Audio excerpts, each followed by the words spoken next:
So, Salah, how is that march shaping up?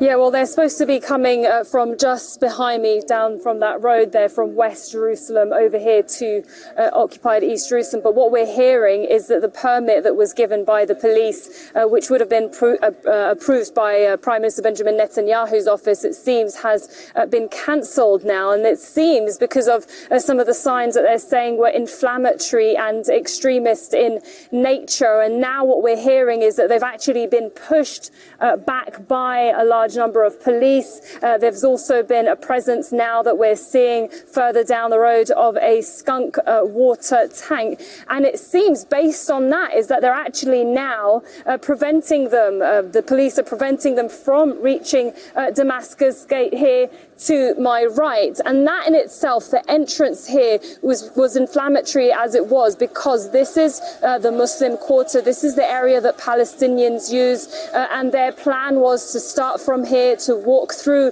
the old city, past the Waqf office, which is the Jordanian office, as they are the custodians for the holy site, and then through to the Western Wall, when they could easily have gone from the Jewish side.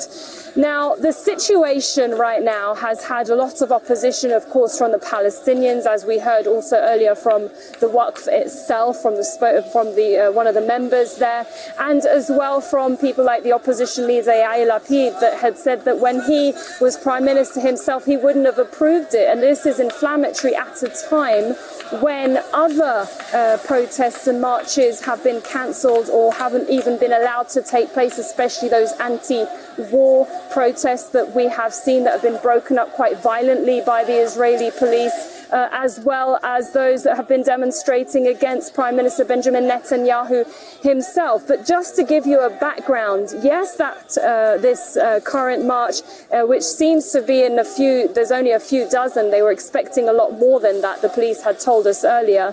While they're small in number, but the significance comes off the back of a government that came into power that brought back Prime Minister Benjamin Netanyahu, who had been in power before but needed a coalition. He managed to get in, and within that government you have far-right ultra-nationalist party members that have also been convicted of racism previously, including Itamar Ben-Gvir, that's the National Security Minister, that has been incredibly provocative, especially during this war. He was one of his party was the only party, for example, that voted against a ceasefire. Now, he has also been one of the main leaders of these incursions of Al-Aqsa Mosque compound, when it's clearly not allowed and out of the timings that allow Jews to pass through the compound. He's also one of the members that has tried to bring back or has been calling for the death penalty of any of those that they said carried out the attack on October 7, as well as clamping down on Palestinians in occupied territories, and as well as allowing civilians to have weapons. So giving out weapons, for example, he's been pushing for that. And it's because of his extreme rhetoric that we're seeing an increase in these kind of marches. So it seems that the police now, having also faced a lot of criticism with allowing it in the first place, it seems that they've pushed them back further, and it looks like it might be the end of that march soon.